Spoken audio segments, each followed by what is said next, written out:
Bonjour les amis, nouvelle vidéo aujourd'hui pour parler de Pierre Jovanovic qui était l'invité de TVL et qui va nous parler de l'affaire de Fremteng, des banques et de l'IA. Écoutez parce que c'est fort intéressant, mais juste avant bien sûr de l'écouter comme d'habitude, n'oubliez pas de vous abonner, le pouce, le commentaire, le partage, le boost de la vidéo et puis si vous voulez soutenir la chaîne ça passe par Tipeee et par Patreon, vous avez tous les liens en description. Merci d'avance, on l'écoute et on en parle juste après. Espionnage d'ailleurs.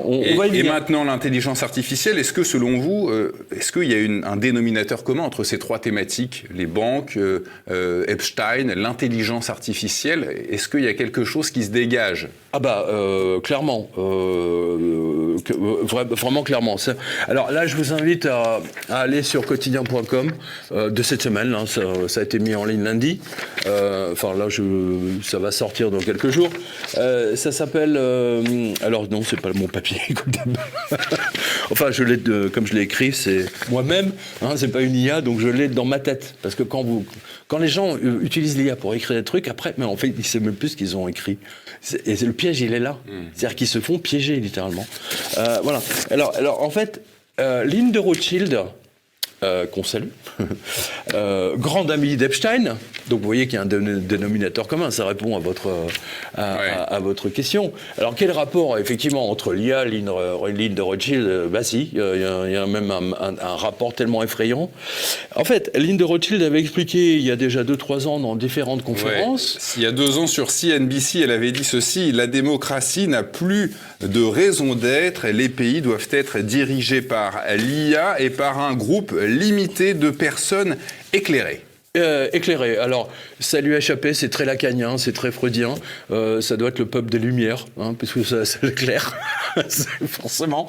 En fait, et en fait, grâce au dossier Epstein, on a vu que effectivement, il y a. Alors, c'est là pour moi qui suis un grand fan du Robert en 9 volumes ou je sais pas combien. C'est une cabale, hein, avec un K. Hein, c'est vraiment une cabale Rothschild, hein, voilà. Epstein, qui consistait effectivement à corrompre la totalité des dirigeants du monde entier. Bon, on l'a vu. Hein, ils ont organisé les confinements, ils ont organisé les vaccinations avec Bill Gates. Bon, donc le terme cabale est tout à fait, comment dire, bien utilisé. Et en fait, leur plan, en fait, c'est simple, c'est de dire aux gens, ben, on a des super intelligences artificielles, on va leur donner, en Albanie, ils ont remplacé un ministre par une IA. Ah, ça va pas faire pire, hein, je pense, en Albanie. Mais saluons les Albanais parce qu'ils ont bien réagi là récemment. Oui, en tout cas, exactement. Et alors, puisque Madame Rothschild, Lynn de Rothschild, veut donner la gouvernance des pays, hein, des ministères, etc., à des IA, et uniquement et au-dessus uniquement 3-4 Epstein et compagnie et Rothschild, eh bien, il y a des chercheurs. Alors, je ne sais pas si vous avez lu exactement, qui ont fait une expérience et qui se sont récemment, demandé, hein, c'était au mois de mai. Que va faire l'IA si on lui donne les commandes d'un modèle de démocratie techno-élitiste? Et alors, il y a eu des... Ils ont créé une ville. Ouais, voilà. Voilà, ils ont créé une ville pour... alors, ils ont mis 10 habitants, hein, mais qui sont toutes des IA. Et avec les plus gros modèles, enfin, les modèles les plus populaires d'IA. Allez-y, je vous laisse... continuer alors, l'expérience, comment se termine-t-elle? On voit que ça crée des morts, en fait, dans cette ville virtuelle, que ça se termine très mal si on donne la commande d'une ville à une intelligence artificielle. C'est un drame. D'ailleurs, on a vu des sujets d'intelligence artificielle mettre fin à leur jour. Non, mais c'est incroyable. C'est vraiment fascinant. Donc vous retrouverez cette expérience sur quotidien.com. En tout cas, c'est pas gagné, hein, Madame Lynn de Rothschild, ça je vous le dis. C'est pas gagné. Mais en fait, l'intelligence artificielle sert aux Rothschild, enfin à leur plan, en fait, pour prendre le pouvoir. Voilà la réalité. Ça, je le dis clairement, parce que c'est un sujet, comme vous l'avez vu, je le suis quand même depuis 1987 ou 8, je sais plus. Et alors, vous êtes aussi tombé sur une déclaration de Larry Fink. Donc Larry Fink, c'est le directeur général de BlackRock. Il est également le coprésident par intérim. Au-dessus, exactement. C'est Pluton, c'est même pas le soleil là. Du Forum économique mondial, donc qui succède à M. Klaus Schwab. Et donc, il a fait cette déclaration sur le programme américain de l'intelligence artificielle.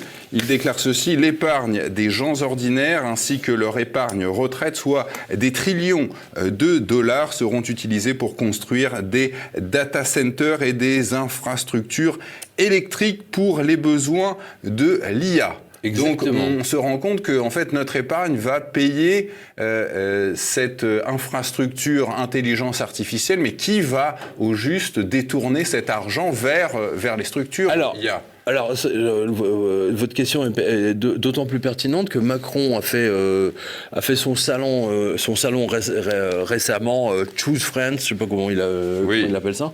Et en fait, la raison pour laquelle il a eu tant de succès entre guillemets, c'est parce que tous ces grands spécialistes de l'intelligence, enfin de l'IA, parce que l'IA a besoin d'énormément d'énergie pour faire tourner. Oui, c'est pas du tout écologique. Zéro. Les écologistes, on ne les entend pas beaucoup là, quand ça chauffe dans une ferme de... Oui, je crois qu'il y a un prof, où même ils ont dit là, il y a un méga data center, je ne sais plus si c'est dans l'Illinois ou le Kentucky, je crois que, bon, peu importe. En fait, ça dégage autant d'énergie qu'une bombe nucléaire qui a été à Nagasaki. C'est ce qu'il avait... Vous retrouverez ça sur l'article sur quotidien.com. C'est important de le noter. Et donc, c'est pour ça que tous ces étrangers, spécialistes de l'IA, toutes ces boîtes, s'installent en France à côté des centrales nucléaires. Ah oui, et oui. Oui, pour avoir accès à l'énergie nucléaire française. Exactement, constante, permanente, etc. Donc d'où l'opération réussie, de Macron. Mais est-ce que vous pensez que c'est justement à cause des derniers développements de l'IA que le chef de l'État est revenu sur sa politique anti-nucléaire pour dire finalement, machine arrière, on va se lancer dans la construction de nouveaux réacteurs, après avoir fermé Fessenheim? Toute la presse, alors que ce soit le New York Times, alors tout le monde la presse mondiale, anglo-saxonne, parce qu'en France ils sont tellement en retard sur le sujet. En fait, ils ont tous constaté que les histoires d'économie d'énergie, de carbone, etc. Oui, finalement, d'éteindre votre ventilateur, etc. En fait, tout ça, c'est du jour au lendemain où les grands acteurs de la tech qui sont en bourse, etc. ont dit on a besoin d'énergie. Terminé, on n'a plus jamais entendu parler les Verts en disant économiser l'énergie et tout y compris. En fait, c'est les Français qui doivent éteindre la lumière, mais au profit des gens de la tech. Exactement, voilà, exactement. Mais pareil aux États-Unis, Du jour au lendemain, l'histoire de carbone, tout ça, c'est terminé. Voilà, c'est fini.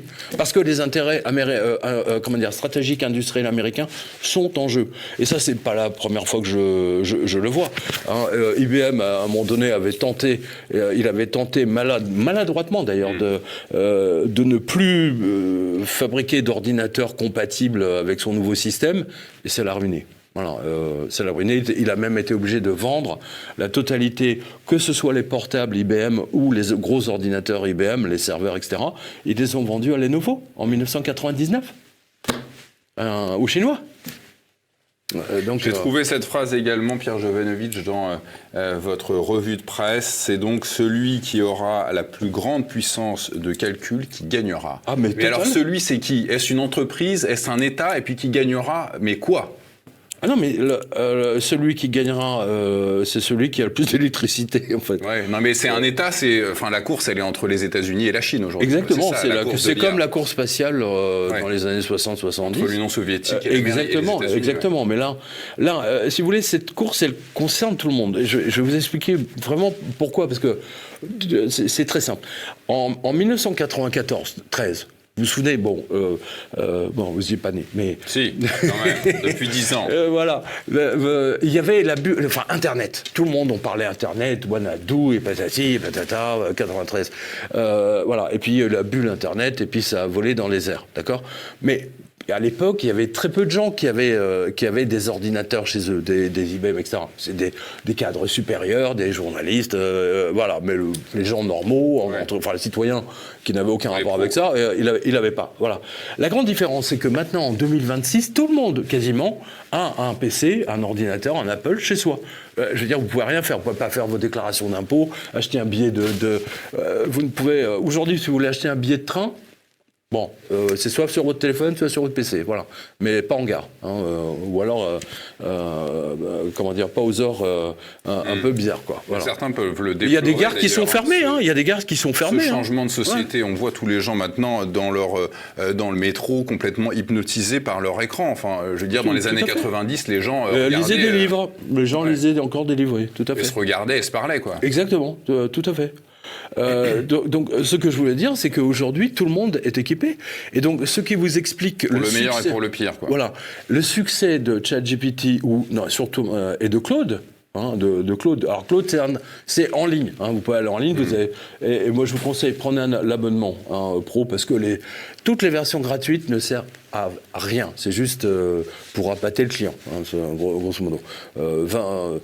Moi, j'ai pris le truc à 200 € pour l'année. Enfin, ça coûte 200 € pour l'année. Donc, ça fonctionne très bien. Aujourd'hui, tout le monde est équipé. Et donc, Claude, justement, je referme le tiroir. C'est la société qui a été le plus vite acceptée par le monde entier. Voilà. Avant, c'était TikTok, qui a été adopté, je crois qu'il a fallu 3 mois ou 6 mois pour, on va dire 6 mois, voilà, pour remporter ses premiers millions de clients, etc. Claude, ça a été, je ne sais plus, je crois que c'était une semaine ou 15 jours. Claude, donc c'est le nom de l'intelligence artificielle de l'entreprise Anthropic. Et c'est sûr que l'IA annonce un bouleversement de nos vies. Mais j'ai envie de vous dire, comme toute grande évolution technique, souvenez-vous d'Internet. Alors c'est vrai, l'IA apporte des nuances bien plus importantes, car ça va et ça peut remettre en jeu finalement nos vies, notre philosophie, nos religions. Ça peut changer l'humanité dans quelque chose qui ne serait pas forcément bon, tout comme Internet. Vous avez d'excellentes choses et de mauvaises choses, bien sûr. L'IA, par exemple, à titre professionnel, il faut être honnête, ça vous fait gagner un temps fou et c'est une aide précieuse. Seul problème, on sait très bien que l'IA sera utilisée contre nous. Parce qu'au final, le problème, il est là. Si vous utilisez l'IA dans un cadre professionnel pour accélérer les choses dans le bon sens, à la rigueur, cela me pose moins de problèmes. Par contre, l'IA comme outil de contrôle de la masse ou l'IA utilisée dans de l'armement militaire, on peut penser à un scénario tel que Terminator, un film qui nous a semblé pendant très longtemps comme de la science-fiction. C'est vrai qu'avec l'IA, on ressent évidemment ce risque-là. Alors c'est vrai, tout le monde se lance dans l'IA. Par contre, moi, il y a une chose que je peux vous annoncer déjà, c'est que la bulle de l'IA, elle va éclater. Je vais vous prendre un exemple, une IA que vous utilisez, que vous connaissez tous au moins de nom, ChatGPT. Il faut savoir que ChatGPT perd entre 35 et 50 milliards de dollars par an. Car la bonne nouvelle, c'est qu'ils n'ont pas trouvé de modèle économique à l'IA. Aujourd'hui, quasiment toutes les IA ne gagnent pas d'argent. Pire, ce sont des gouffres financiers. L'IA, comme toute invention technologique, je crois qu'à chaque fois qu'il y a une grande évolution technologique, à chaque fois nous avons au final les mêmes débats et on ne se rend pas compte. Le problème avec toutes les avancées, c'est quand elles ne sont pas sous le contrôle de l'homme, ou en tout cas pour le bien commun. Évidemment, j'ai bien conscience que cela est un vœu pieux et que l'IA sera malheureusement utilisée contre nous. Alors à nous de savoir la maîtriser afin de contrer tous nos ennemis. Merci d'avoir regardé la vidéo les amis. N'oubliez pas comme d'habitude de vous abonner, le pouce, le commentaire, le partage, le boost de la vidéo. Prenez soin de vous, que Dieu vous protège. Allez, ciao.